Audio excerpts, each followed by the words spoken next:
Drop the weapon, now! Put it down! I am just cleaning. It's just a broom. Drop it now! I am just cleaning. This is my job. It's just a broom. Marcus had been cleaning the hallway outside the community center for 6 years.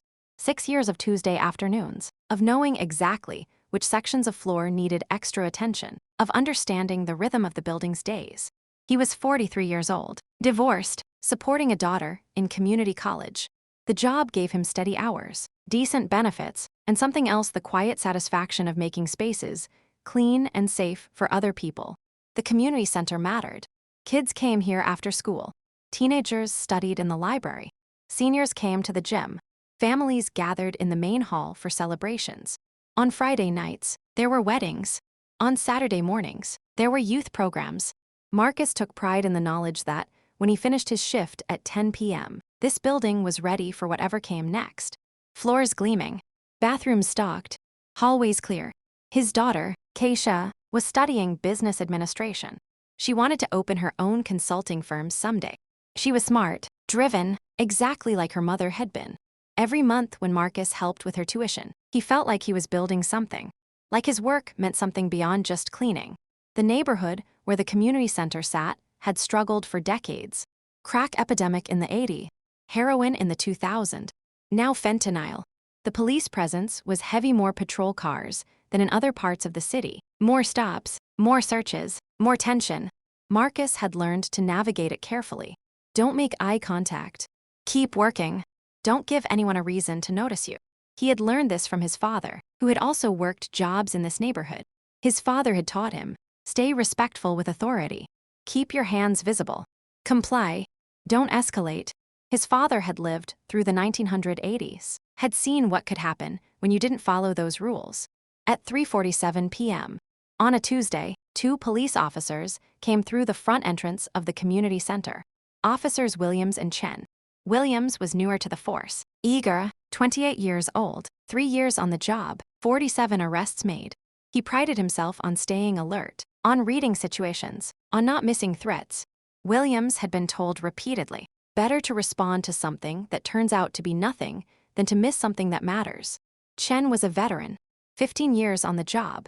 He moved through the world with the confidence of someone who had seen everything and wasn't surprised by much anymore. Chen had learned that caution without wisdom becomes paranoia, but he had also learned that saying this out loud to younger officers didn't change anything. They were responding to a call about a disturbance in the parking lot. Nothing serious. 2 teenagers had been loud. Someone had called it in. Protocol required a response. The call was already resolved. The kids had left 5 minutes before the officers arrived, but Williams wanted to patrol the building anyway. Better safe than sorry. Better to be thorough. Chen didn't argue. He had learned that trying to stop Williams from being thorough was like trying to stop the sun from rising. Marcus didn't see them come in. He was focused on his work, sweeping near the gymnasium in the east hallway. The afternoon light came through the windows at that perfect angle that made dust particles visible in the air, like tiny stars moving through space. Everything was normal. Everything was routine. Everything was exactly like it had been on 6 years of Tuesdays. William saw Marcus first. The assessment was immediate and automatic. Older black man. Alone. In a building with minimal foot traffic at this hour. In a neighborhood with a crime rate higher than the city average. In a hallway with limited exits. Police academy training kicked in. Threat assessment protocols. Pattern recognition. The training had been thorough. Identify potential threats early. Trust your instincts. Your survival might depend on it. What Williams saw. A man holding a long wooden object. An enclosed hallway. Limited exits. Potential danger. What was actually there? Marcus cleaning. The same Marcus who had worked here for 6 years. The same Marcus who had never been in trouble. The same Marcus who was just trying to finish his shift so he could go home and work on the spreadsheet analyzing Keisha's tuition for next semester. Hey, Williams called out. His hand moved toward his belt. Not aggressive. Just ready. Just prepared for something, though he didn't know what. Marcus turned, broom still in his hand. He recognized the uniform immediately. Police meant paperwork sometimes, or questions, or hassle. He had learned to be polite with police. Respectful, non-threatening. Officers, Marcus said. Friendly. Can I help you? What are you doing? Williams asked. His voice had shifted. Official. Alert. Professional. Cleaning, Marcus said simply. This is my job. I work here. Been working here for 6 years. Chen came around the corner now, assessing the scene with the practiced eye of someone who had responded to thousands of calls. Chen saw an older man with a broom. Chen had seen this before. Chen did the math differently than Williams did. 6 years. Same place. Building manager present upstairs. Employee badge probably in his pocket. Nothing here. But Williams was already committed to his initial assessment. Williams had decided something in that first moment of seeing Marcus, and now Williams was moving forward with that decision. Put that down, Williams said. The broom. Now. Marcus set the broom against the wall. He had learned not to argue, not to make sudden movements, not to do anything that could be misinterpreted. What's your name? Williams demanded. Marcus Webb. I work maintenance here. I'm the maintenance supervisor. I can show you my ID badge. He started to reach toward his pocket. Don't reach for anything, Williams said quickly. Marcus didn't reach. He stood still, hands visible. He was trying to understand what was happening and why, but the understanding wasn't coming. Chen stepped forward. He had run the maths. Older maintenance worker. On the job. Cleaning. Building manager upstairs can confirm. Nothing suspicious. He's fine, Chen said to Williams. He works here. I remember him from last month when we came about the false alarm. But Williams wasn't listening. Williams was still in high alert. Williams was seeing threats in the shape of this man. How long have you been in this building? Williams asked. I work here, Marcus repeated. Monday through Friday, 2 p.m. to 10 p.m. For 6 years. You can call the manager. She's upstairs. Susan, did anyone see you come in today? People are always seeing me come in. I work here. I come in every day. Williams stepped closer. I need you to come outside with me. Why? Marcus asked. Just genuinely confused. I'm doing my job. I haven't done anything wrong. Outside, Williams repeated. Now. Chen put a hand on Williams's shoulder. Come on. Let it go. He's facility staff. But Williams had already decided. Williams saw a suspicious figure. Williams saw a threat. And Williams was going to do something about it. Marcus picked up his broom. He wasn't trying to leave. He was just picking up his tools. Don't touch that, Williams said immediately.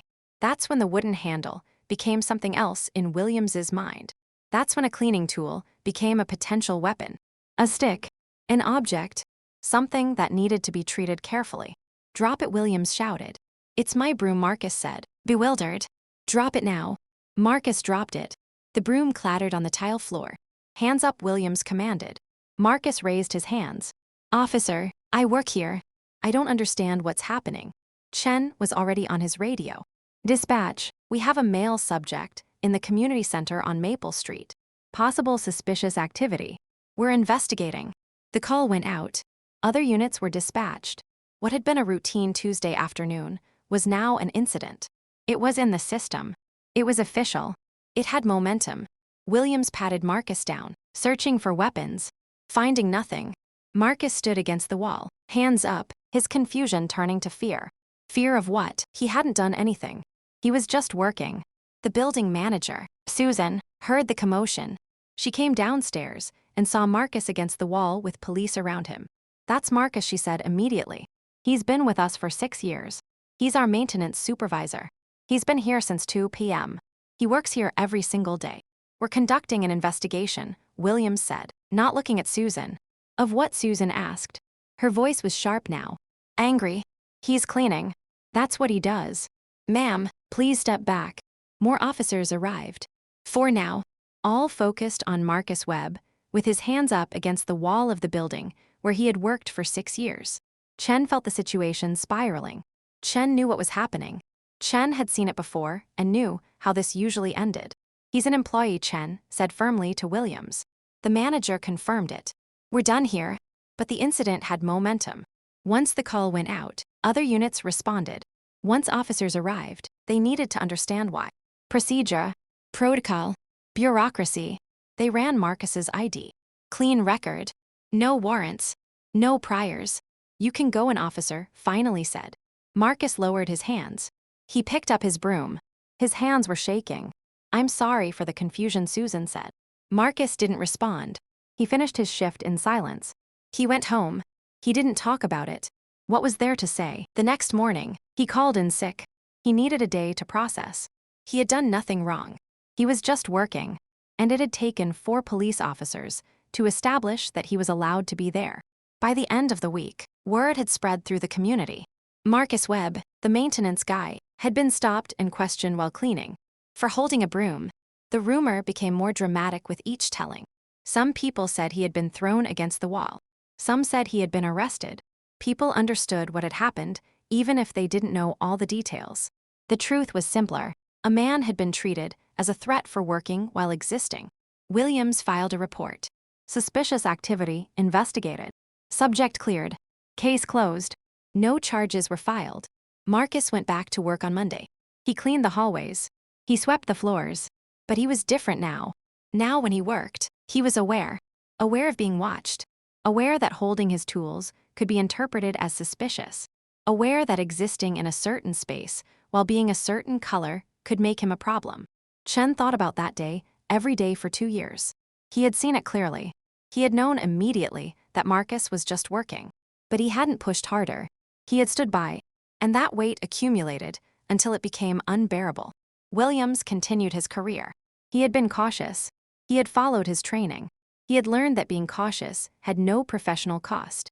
Susan made a formal complaint to the police department. She provided documentation. She described what happened. She wanted answers.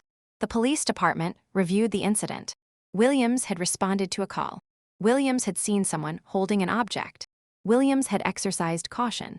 There was nothing in policy that had been violated. The complaint was dismissed. Marcus continued working. He swept the same hallways. He cleaned the same bathrooms. But he was different. Less relaxed. More careful. More aware that his presence could be questioned. His daughter asked him one night why he seemed tired all the time. Just work, he said. Long week. She didn't push. She didn't know that the tiredness was something else. Months passed. The incident faded from the news cycle. But for Marcus, for Chen, for Susan, it didn't fade. Marcus had learned something fundamental. Doing your job correctly wasn't always enough to prevent being questioned about whether you belonged. Chen left the force 2 years later. Not because of Marcus Webb specifically, but that incident was part of it. He was tired of standing by while assumptions were made. He was tired of being the one who had to say he's fine, when fine shouldn't need confirming. He went to work for a nonprofit, doing community outreach. He made less money. He was happier. Williams continued his career. He received commendations for his work. He was considered a thorough officer. His career progressed normally. He made detective after 7 years. The community center continued operating. Kids came after school. Seniors used the gym. Families gathered in the main hall. And Marcus cleaned. Every weekday, 2 p.m. to 10 p.m. Invisible. Careful. Doing honest work in a system that made him question his right to be there. The broom sat in the supply closet. Used and worn. It was just a tool. It had never been anything else. It had only been perceived as something more because of who was holding it. Years later, Marcus thought about those 15 minutes. What would have happened if Williams had come in 3 minutes later? If Marcus had finished sweeping and put the broom away? He didn't hate Williams. Hate was exhausting. He felt disappointed. Disappointed that 6 years of showing up could be undone in 15 minutes. Disappointed that being right didn't protect you from being suspected. His daughter graduated from community college. She got a job in her field. She was doing well. Marcus asked if she wanted to hear about the day he was questioned at work. He decided not to tell her. She had enough to worry about. Sometimes at night, Marcus wondered if it was worth it. The being questioned. The awareness. The knowledge that he could be treated as a threat for working. He never came to a clear answer. Some days yes, because honest work mattered. Some days no, because of the exhaustion and the fear. Most days he didn't think about it. He just went to work. He just cleaned the hallways. The police department made no changes. No new training. No new policies. The system had reviewed itself and found itself adequate. Williams continued his work. Chen had left. Susan was still there, still knowing what had happened, still carrying that knowledge. The neighborhood stayed the same. Same problems. Same poverty. Same police presence. Status quo was easier than change. 5 years after the incident, Marcus was still cleaning at the community center, still sweeping the same hallways, still making spaces clean and safe for kids and seniors and families, still doing his job. He had a new broom, but he remembered the old one, the wooden handle worn smooth by years of use, the broom that had become a threat just by being held by the wrong person at the wrong time. He kept the new broom in the supply closet. He used it every day. He swept the hallways. He gathered the dust. The work that didn't get noticed until it wasn't done. The invisible work. The honest work. That was the real story. Not a moment of violence. Just a quiet afternoon where assumptions met reality and reality lost. Where a man going to work was treated as a threat. Where the system examined itself and found itself adequate even though nothing adequate had occurred. Where the only thing that changed was the person who was questioned, not the system that did the questioning. Looking back, Marcus realized the incident taught him something important. You can do everything right and still be questioned. Not because you made mistakes, not because you weren't careful enough, but because systems are designed in certain ways and certain people are seen in certain ways and changing that requires more than one person pushing back. The case file was created and then closed. The complaint was filed and then dismissed. The incident faded into the past, though not for Marcus, not for Chen, not for Susan. The community center continued. Life continued. Marcus continued. Every day, the same hallways, the same work, the same broom. Cleaning up after other people. Making spaces ready for other people. Doing honest work in a system that had shown him he might not belong there. That was the price sometimes. Not a dramatic cost. Not a violent cost. Just the quiet cost of being questioned when you shouldn't be questioned. Just the cost of awareness. Just the cost of understanding that even when you do everything right, the system can still find you suspicious. If you made it this far, thank you. This story explores how bias operates in ordinary moments, in the spaces between the dramatic incidents that make headlines. It's about the broom that became a weapon just by being held by the wrong person. It's about how systems protect themselves. It's about how doing your job correctly isn't always enough when the system is designed to question your presence. That's the real power of bias, not in dramatic confrontations, but in the thousand small interactions that tell a person, day after day, that maybe they don't belong. Drop a like if this story taught you something about how systems work. Subscribe for more stories about the real costs of bias in ordinary moments. See you in the next one.